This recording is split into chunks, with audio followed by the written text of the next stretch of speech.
நீங்க திருச்செந்தூர் போறீங்கன்னா, கண்டிப்பா இந்த விஷயத்த தெரிஞ்சுக்கோங்க. எவ்வளோ சீக்கிரத்தில நம்ம சாமிய பார்க்கறது, எங்க வந்து நம்ம சீப் அண்ட் பெஸ்ட்டா தங்கலான்றத இந்த வீடியோ பார்த்து தெரிஞ்சுக்கோங்க. Hello friends, welcome back to Hari Hub. நம்ம ஆறுபடை சீரிஸ்ல இப்போ நம்ம எங்க வந்திருக்கோம்னு வந்து பார்த்தீங்கன்னா, திருச்செந்தூர் தான் வந்திருக்கோம். Thursday நைட் வந்து பார்த்தீங்கன்னா, திருப்பத்தூர்ல இருந்து ஸ்டார்ட் பண்ணோம். ஃப்ரைடே ஏர்லி மார்னிங்கே நம்ம பழனி ரீச் ஆயிட்டோம். காலையில பழனி ஆண்டவரை நல்லபடியா தரிசனம் பண்ணிட்டு, அப்படியே நம்ம பழமுதிர்ச்சோலையிலயும் போய் சாமி பார்த்துட்டு, அன்னைக்கு ஈவினிங்கே வந்து பார்த்தீங்கன்னா, திருப்பரங்குன்றத்திலயும் நாங்க சாமி பார்த்துருந்தோம். திருப்பரங்குன்றத்தில சாமி பார்த்துட்டு, நைட்டே வந்து பார்த்தீங்கன்னா, திருச்செந்தூர் வந்து ஹால்ட் ஆயிட்டோம். நைட் வந்து நாங்கள் விசாரிக்கும் போது எல்லா ரூமும் சரி, எல்லா மண்டபமும் சரி ஓரளவுக்கு ஃபில் ஆயிடுச்சு. நல்ல வேலை எங்களுக்கு இந்த ஒரு மண்டபம் கிடைச்சிச்சு. நாங்கள் மொத்தம் 15 பேர் போயிருந்தோம். ஸோ பர் ஹெட்டுக்கு 100 rupees சார்ஜ் பண்ணாங்க. டோட்டலாக 1500 அவங்களுக்கு நாங்கள் பே பண்ணிட்டோம் ஒரு நாளைக்கு. கீழே விரிக்கிறதுக்கு பாயும் தலகணியுமே அவங்க கொடுத்துருந்தாங்க.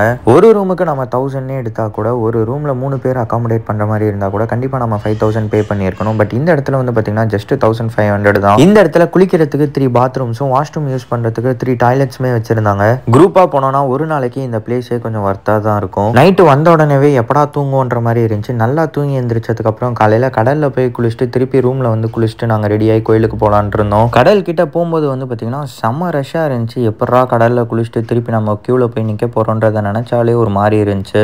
நாளி கிணறு தீர்த்தத்துலேயும் செம்ம ரஷ்ஷாக இருந்துச்சு. கிட்டத்தட்ட வந்து பார்த்தீங்கன்னா அந்த லைன்லேயே வந்து ஒரு 500 to 1000 மெம்பர்ஸ் நின்றுக்கிட்டு இருந்தாங்க. லைனில் நின்னா வேலைக்கு ஆகாதுன்னு யோசிச்சுட்டு இருக்கும் போது தான் சரி தீர்த்தம் தொளிக்கணும் தானே, வெளியில் வர்றவங்க நிறைய பேர் பாட்டிலில் பிடிச்சிட்டு வந்துட்டு இருந்தாங்க. அவங்க கிட்ட கொஞ்சம் தீர்த்தம் வாங்கி நாங்கள் தொளிச்சுக்கிட்டோம். நார்மலாக திருச்செந்தூர் மட்டும் வந்திருந்தா பிரச்சனை இல்லை, எவ்வளோ நேரம் வேணாலும் லைனில் நின்று நாளி கிணறுல குளிச்சுட்டு போகலாம், அவ்வளோ நல்லதுன்னு சொல்லுவாங்க.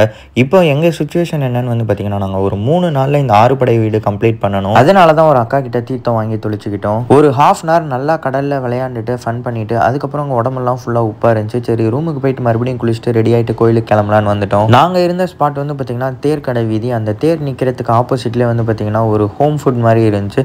அந்த இடத்துல ஃபுட்டுமே குவாலிட்டியாகவும் இருந்துச்சு, டேஸ்ட்டும் நல்லா இருந்துச்சு. நெக்ஸ்ட் டைம் நீங்கள் திருச்செந்தூர் போனீங்கன்னா ட்ரை பண்ணி பாருங்க. சாப்பிட்டதுக்கு அப்புறம் தரிசனம் போகலான்னு கிளம்பிட்டோம். நான் பண்ண தப்பை மட்டும் நீங்கள் பண்ணிடாதீங்க, அப்புறம் ரொம்பவே கஷ்டப்படுவீங்க. அப்படி நான் என்ன தப்பு பண்ணேன்னு வந்து பார்த்தீங்கன்னா, கோவிலுக்கு போகும்போது ஸ்லிப்பரை ரூம்லேயே விட்டுட்டு போயிட்டோம். நீங்கள் கோவிலுக்கு ஜேர்னியை ஸ்டார்ட் பண்ணும்போது ஃபுல்லாக மண்டபமாக தான் இருக்கும். அந்த இடத்துல உங்களுக்கு பெருசாக எதுவும் டிஃப்ரென்ஸ் தெரியாது. நாங்கள் கோவிலுக்கு போனது வந்து பார்த்தீங்கன்னா கும்பாபிஷேகம் நடக்கிறதுக்கு ஒரு 15 days முன்னாடி தான் போயிருந்தோம். கன்ஸ்ட்ரக்ஷன்ஸ் நடக்கிறனால நிறைய இடத்துல கல்லாக இருந்துச்சு. ஸோ அந்த இடத்துல நடந்து போகிறதுக்கும் பெரியவங்களாம் ரொம்பவே கஷ்டப்பட்டுட்டு இருந்தாங்க. நாம சபரிமலைக்கு போகும்போது கல்லும் முள்ளும் காலுக்கு மெத்தைன்னு சொல்லிட்டு போயிட்டு இருப்போம். அதே மாதிரி தான் திருச்செந்தூர்ல வெற்றிவேல் முருகனுக்கு அரோகரா அரோகரான்னு சொல்லிட்டு போயிட்டு இருந்தேன். இது கூட உங்களுக்கு பெருசா தெரியாது. பட் நீங்க தரிசனம் முடிச்சுட்டு வெளியில வரும்போது செம வெயிலா இருக்கும். அப்ப ஸ்லிப்பர் போட்டு வரலன்னா ரொம்பவே கஷ்டம். கண்டிப்பா எல்லாருமே ஸ்லிப்பர் போட்டுட்டு வந்து ஸ்லிப்பர் ஸ்டாண்ட்லயோ அப்படி இல்லைன்னா சேஃப்டியா ஏதாவது ஒரு பிளேஸ்ல வச்சுட்டு போயிடுங்க. கண்டிப்பா தரிசனம் முடிச்சுட்டு வரும்போது உங்களுக்கு தேவைப்படும். நார்மல் தர்ஷன்ல மினிமம் 4 to 7 hours வெயிட் பண்ணி சாமி பார்க்குற மாதிரி இருக்குன்ற மாதிரி சொன்னாங்க. இங்க நம்ம லேட் பண்ணோம்னா 6 படை பிளான்ல ஏதாவது சொதப்பிடும்ன்றனால நாங்க 100 rupees தர்ஷன் போயிருந்தோம். சீனியர் சிட்டிசன்ஸ் 60 வயசுக்கு மேலே இருக்கவங்களாம் இவ்வளோ பெரிய லைனில் நிற்கணுன்ற அவசியம் இல்லை. அவங்களுக்குன்னு வந்து பார்த்தீங்கன்னா செப்பரேட் லைனே இருக்கு. ஸோ சீனியர் சிட்டிசன்ஸ் இந்த லைனில் போனாங்கன்னா அவங்க சீக்கிரத்தில் சாமி பார்த்தரலாம். இன் ஃபியூச்சர் உங்கள் தாத்தா பாட்டியோ இல்லை உங்கள் ஃப்ரெண்ட்ஸ் அண்ட் ஃபேமிலி மெம்பர்ஸில் சீனியர் சிட்டிசன்ஸ் யாராக இருந்தாங்கன்னா கண்டிப்பாக இந்த மாதிரி லைன் இருக்குன்னு அவங்களுக்கு சொல்லுங்க. கோவிலுக்குள்ளே போகும்போது நம்ம சட்டை பனியன் எல்லாமே ரிமூவ் பண்ணிட்டு தான் போகணும். நாங்கள் எதிர்பார்க்கவே இல்லை 100 rupees தர்ஷனில் இவ்வளோ லேட் ஆகணும். ஜஸ்ட் 1 hourல சாமி பார்த்துடலாம்னு நினச்சிட்டு இருக்கும் போது தான் பெரிய ட்விஸ்ட். டோட்டலாக 3.5 hours லைனில் நின்று தான் நாங்களே சாமி பார்த்தோம் 100 rupees டிக்கெட்ல. இதுக்கு முன்னாடி நான் திருச்செந்தூர் வரும்போது அட்லீஸ்ட் 1.5 hours 2 hours நான் சாமி பார்த்துருவேன். இந்த தடவை தான் வந்து பார்த்தீங்கன்னா 3.5 மணி நேரம் நின்று சாமி பார்க்குற மாதிரி ஆயிடுச்சு. லைன்ல நிற்கும் போது அங்கங்க வந்து பார்த்தீங்கன்னா தண்ணி வச்சிருப்பாங்க. ஸோ வெயிலுக்கு ரொம்பவே யூஸ்ஃபுல்லாக இருந்துச்சு.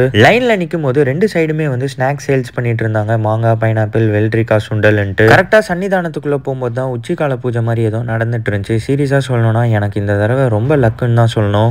ஏன் நான் அப்படி சொல்றேன்னா, கரெக்டாக சாமியை ஃபேஸ் டு ஃபேஸ் பார்க்குற மாதிரி நின்றுக்கிட்டு இருக்கேன். கரெக்டாக அப்போ லைனை ஸ்டாப் பண்ணிட்டாங்க ஒரு 5 minutesக்கு. பூஜை பண்ண சாமி சிலையை மூலஸ்தானத்தில் வைக்கிறதுக்காக தான் அந்த லைனை க்ளோஸ் பண்ணியிருந்தாங்க. நான் சாமியை ஃபேஸ் டு ஃபேஸ் பார்க்கும்போது என்னையே அறியாமல் வெற்றிவேல் முருகனுக்கு அரோஹரா அரோஹரான்னு கத்திக்கிட்டு இருந்தேன். இதுக்கு முன்னாடி எத்தனையோ வருஷம் திருச்செந்தூரில் சாமி தரிசனம் பண்ணியிருக்கேன். சாமி பார்த்தா ஃபியூ செகண்ட்ஸ்லேயே நவுறு நம்மளை நவுத்தி விட்டுருவாங்க. பட் அந்த சைடு போகாமல் சாமியை ஃபேஸ் டு ஃபேஸ் பார்க்குறது சீரியஸாக சொல்லணும்னா வேற லெவலில் இருந்துச்சு. ஸோ இப்படி தான் வந்து திருச்செந்தூரில் சாமி தரிசனம் நல்லபடியாக முடிஞ்சிச்சு. பட் கிளம்பும் போது செம ஃபன் ஆயிடுச்சு. செம வெயிலாக இருந்துச்சு. பட் அந்த வெயிலில் என்னால் வெறும் காலில் நடக்க முடியல. நீங்க ஃபியூச்சர்ல திருச்செந்தூர் போறீங்கன்னா கண்டிப்பா கோவில் பக்கத்துல எங்கேயா ஸ்லிப்பரை விட்டுக்கோங்க. ஏன்னா உங்களாலையும் வெயிலில் நடக்க முடியாது, அவ்வளோ வெயில் அடிக்கும். இந்த வீடியோ கண்டிப்பா உங்களுக்கு பிடிச்சிருக்கும்னு நினைக்கிறேன். இந்த வீடியோவை உங்க ஃப்ரெண்ட்ஸ் அண்ட் ஃபேமிலி மெம்பர்ஸ்க்கும் ஷேர் பண்ணுங்க. இப்பதான் ஃபர்ஸ்ட் டைம் நீங்க நம்ம சேனலை விசிட் பண்றீங்கன்னா இந்த வீடியோக்கு ஒரு லைக் பண்ணி நம்ம சேனலை சப்ஸ்கிரைப் பண்ணிக்கோங்க ஃப்ரெண்ட்ஸ். சப்ஸ்கிரைப்.